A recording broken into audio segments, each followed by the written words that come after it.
What up, everybody? It's your boy Chi with Freelong Gaming, and I'm back with another video, about these things I like I told y'all, the histories, the mysteries of the world, the forbidden knowledge. Shout out to Billy Carter.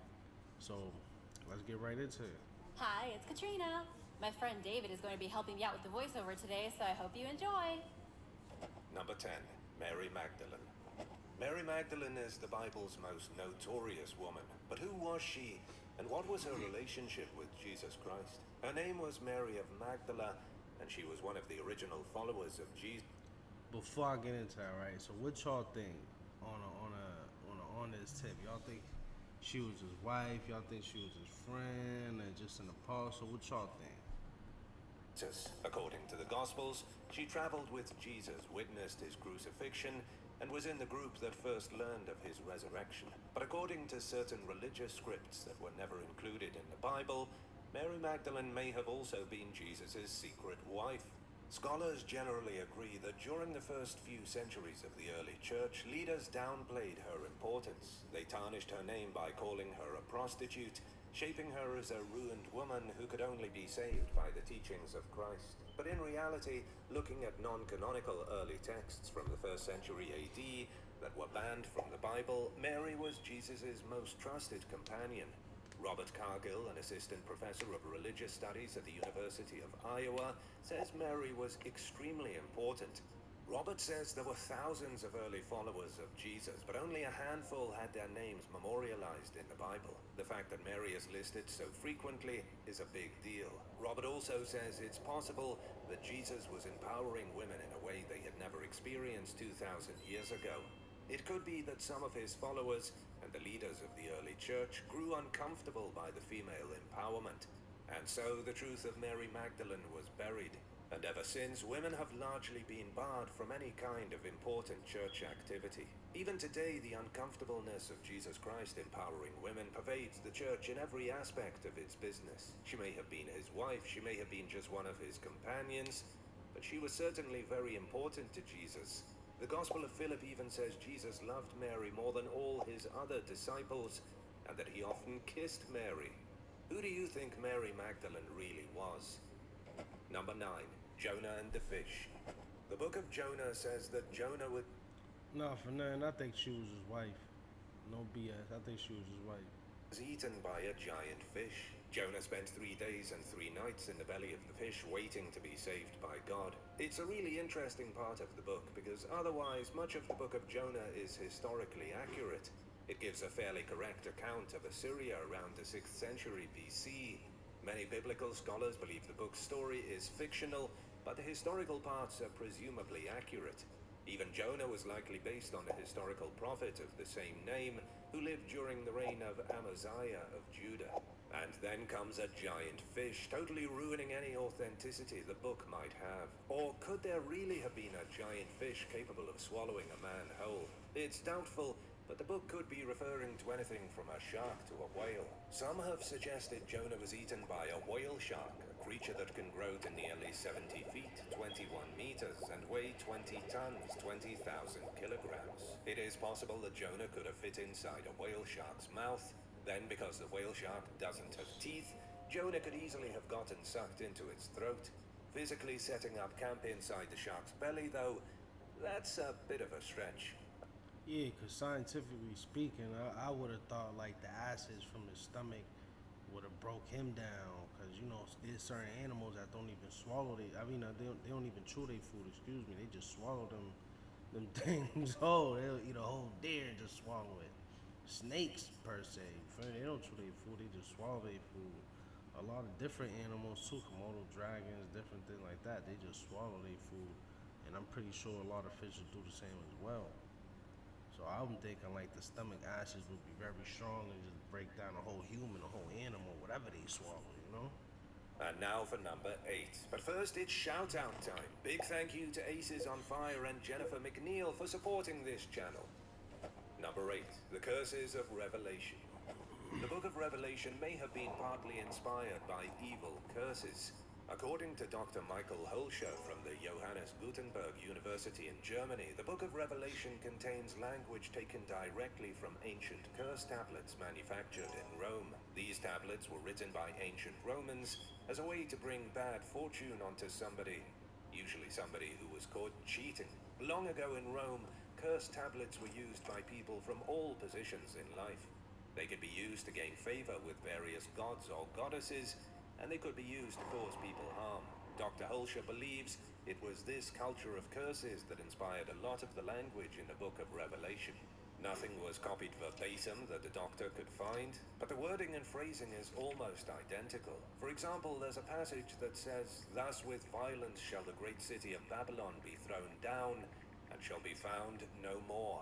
This language is almost identical to what can be found on curse tablets from Rome 2,000 years ago. Someone would have written on a tablet, "Thus with violence shall my neighbor Job be thrown down." The point the doctor is trying to make is that the Book of Revelation may not necessarily have been predicting an apocalypse. Instead, it may have been put together like one giant curse tablet, trying to incite the destruction of all Christian enemies. Number 7. The Nephilim genetic experiment. In the Bible, there are creatures called the Nephilim.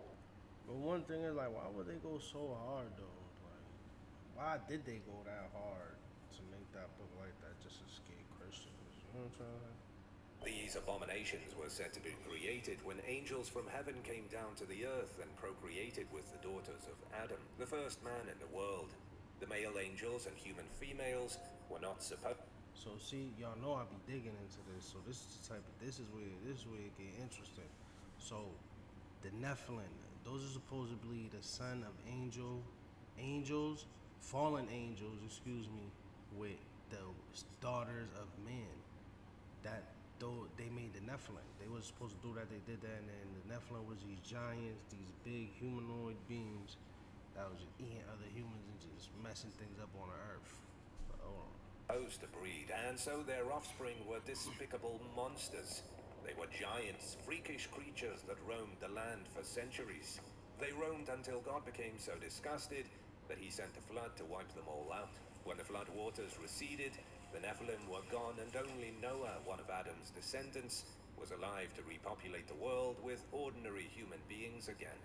What if this story really happened, but in a different way? Some scientists have speculated the Nephilim may have been real creatures, but not products of heaven. The theory is that Adam and Eve were indeed the first real man and woman, two of the first Homo sapiens. But they started inbreeding, and then their kids started breeding with Neanderthals who had yet to die off yet. They created a kind of mixed species of Homo sapiens and Neanderthals. But the mixed species was so ugly that they were hunted by ordinary humans. This story was then passed down through generations until it was transcribed in the Bible. There isn't much evidence for this theory, but it is entirely possible. It's also possible the Nephilim were created by space aliens who came down from the heavens to breed with humans. The space aliens were misinterpreted by people as being angels from God. What's your theory on this? See, so it get deep. My man Billy Carson told me about this right here. So I know for a fact that, well, I can't tell you it's a fact. It's something I learned from Billy Carson. So the Garden of Eden was more like a laboratory where they were just testing and making humans. That's where they made the first man, the first Adamu. That's where they got Adam's name from, the first Adamu. That's what they call him. The god or the goddess, as they called her at the time, Isis. She said on her own, "Here I made the first Adamu. I've created the first Adamu with my hands," and that's the Garden of Eden. That's Adam and Eve. They was experimenting with humans and creatures and making different humanoid beings and different creatures because they was really going hard trying to make a slave race, trying to turn us to a slave race. Number 6. The Lives of Adam. In the book of Genesis, we learn of the extraordinarily long lifespans of Adam, Eve, and their immediate family. 10,000 years ago, when Adam and Eve began to populate the world, people lived for about 900 years on average. According to the Bible, Adam lived to be 930. Mahalalel lived to be 895. Jared grew to be 962, and Methuselah beat them all at an astounding 969 years old. But then lifespans began to drop. The sons and grandsons of Adam kept living shorter lives until the days of Enoch prior to the flood. Enoch only lived 365 years. Job lived 210 years. Abraham lived 175 years. And Moses lived a measly 120 years. After that, human life expectancy dropped significantly until people were dying in their 30s. What explanation is there for the outrageous ages of people who lived during the Old Testament? Some have suggested the translations are wrong and that 969 years was meant to be 969 months, which would turn out to be 78 years. But there are many who believe it was sin itself that caused humans to have shorter lives. As sin became more prevalent in the world, human longevity was shortened. If people today want their kids and grandkids to start living to be 900, the only way they can do it, allegedly, is if they remove sin from the entire planet. Do you? So, then, peep, this is a fact out of all the ancient texts, all the old texts. So, in those times or whatever, the goddesses or the gods, whatever you may call them, the leaders of the world, they came from somewhere else. You know, they was technically advanced. I'm sorry, I tried to tongue twister. They were technically advanced, and they put caps on the aging gene. So before you could age to the 1,900 years, whatever around there, and they put a cap on it. So then human beings was only able to age 120 years because I guess humans kept doing things out of their favor, things that they didn't like, and they was really bent on controlling this race. So they just doing anything they wanted to. They came out here, they did anything they wanted to because their life spans was, I think, a year for them was 3,600 Earth years. So they was old. They was really ancient people that really lasted a long time, and they had a lot of technology. Do you think with rapidly advancing technology and medicine that one day humans will be able to live this long again? Let me know what you think in the comments below and hit that subscribe button while you're at it. Number 5. The Apocrypha. Most standard versions of the Bible contain 66 books. It's composed of the Old Testament, which took over 1,000 years to write before the life and death of Jesus Christ. The New Testament, written after Jesus, and only took about 60 years, give or take a decade. The Apocrypha are books that were written between 200 BC, after the Old Testament was already being finished up, and 400 AD. Most were written after the death of Christ, when Jesus' disciples were working on their own Gospels. These forbidden books of the Bible, known as Apocrypha, are one of the greatest secrets of the Roman Catholic Church, and depending on which religion you belong to, some of the books may be included in your Bible. For example, the Protestant Bible contains 14 apocryphal books, while older printings of the New Testament contained them all because they seemed relevant to the story. But then in 1534, they were taken out of the New Testament and published separately in their own section. They were given their own preface so that people understood they weren't biblical canon. These days, they aren't included in any standard Bible.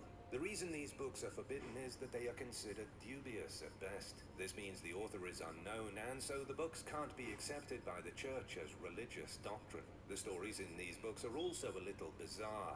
The Old Testament Apocrypha contains all kinds of wild stories about kings and events that happened in the past. For example, the secret lives of Adam and Eve, plus the truth of the demonic Nephilim that once ruled the earth. Number 4. Secret Gnostic.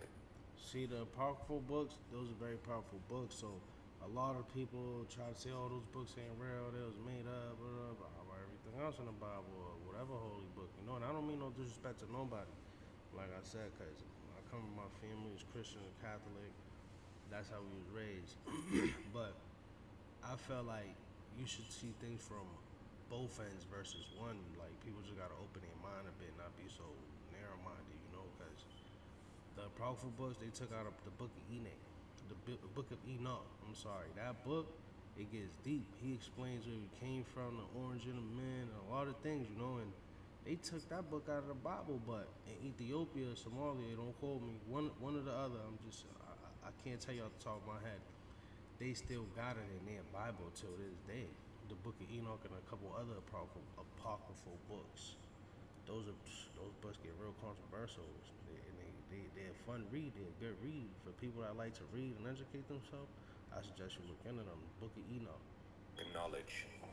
In the early days of Christianity, everyone had their own ideas about God and Jesus. For about 3 centuries, there was a struggle to come up with a dominant Christian religion.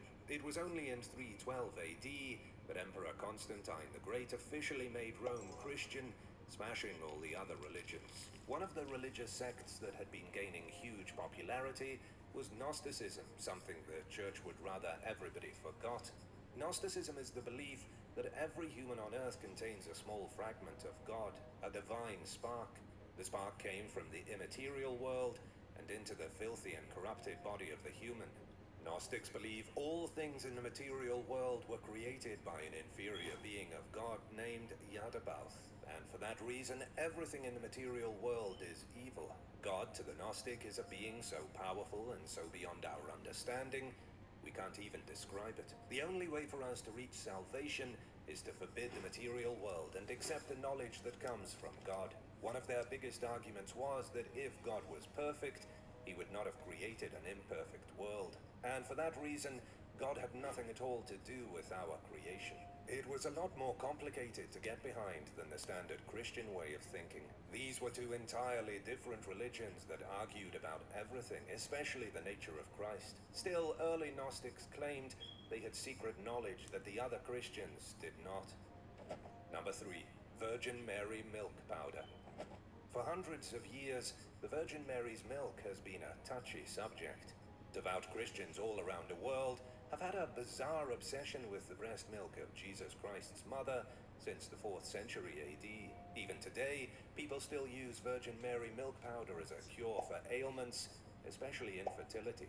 Let's take a look at the Chapel of the Milk Grotto in Bethlehem, a place most people would never think is real, but it is, and it's dedicated to the divine maternity of the Virgin Mary. In both the Christian and Muslim faiths, it's said that when Mary took refuge in this cave during the massacre of the innocents, she spilled some of her milk.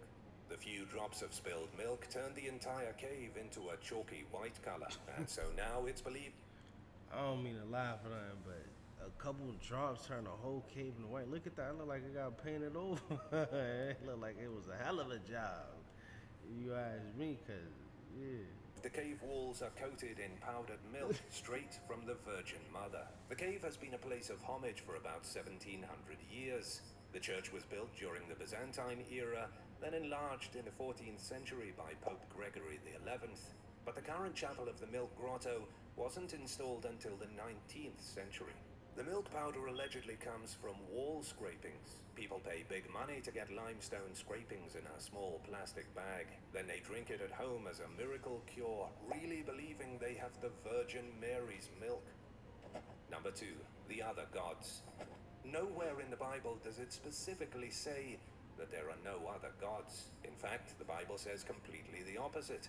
There are multiple examples of the Bible admitting to the existence of other supernatural beings and other gods. The one thing the Bible really drives home is that God, the Christian God, is superior to all others. All the other gods, according to the Bible, are just pretenders. In Psalms, there are multiple passages about how the Lord holds glory above all other gods. And in the book of Exodus, there is a passage that says God will execute judgment on all the gods of Egypt. This itself seems to suggest the Egyptian gods were real, but that the Christian God was much more powerful.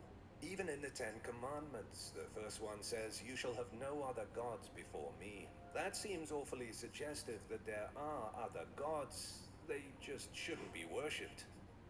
Number 1. History of the Levites.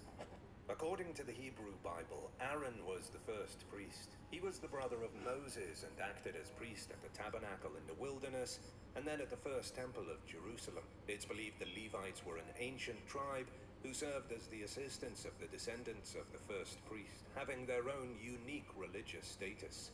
When the Israelites entered the land of Canaan, the Levites weren't given any of it. They were only allowed to attend altars and work as judges and teachers. They were essentially a tribe of priests dedicated to God, assisting with things like the slaughter of the Passover lamb. But then in the 7th century BC, King Josiah of Judah gave the Levites a little more power.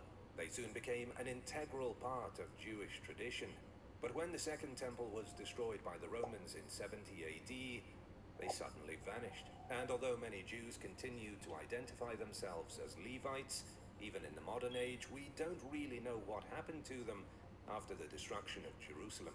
The origins of the Levites are equally as mysterious and extremely diabolical. The reason the Levites were so important comes down to what happened in the book of Exodus. Moses ordered all who were for the Lord to go to him. All the Levites rallied and went to him. Then Moses said that all those who worship the Lord must go into the camp and kill their brothers, friends, and neighbors. The Levites did so, massacring about 3,000 of their brethren. It was for this reason that they were given special status and taken with Moses and Aaron into the land of Canaan. Do you really think the Bible admits to other gods existing? Let me know your thoughts and theories in the comments, and thank you for watching. If you See how deep it get, man? Oh, how much to say? You just gotta open your mind a little bit and just think about things. You feel me? And then just whatever you believe, just run with that. Stick to that. Don't let nobody tell you different. Cause, like I said, I love looking into this type of stuff. I like reading about this, hearing about this. I literally sit on my phone and my laptop for hours, just watching videos, Googling things, reading stories, reading books, ancient tablets. Soon I'm gonna teach myself how to read hieroglyphs. I'll tell you that. I'm gonna learn that, man. But you know, that was video for the day, man. It's your boy Chi, and I'm out, man. I'm gonna send you. I'll be back with a couple more videos, better videos, man. I hope y'all enjoying the little videos I'm putting up. I got a lot of gaming coming up too, man. See y'all later.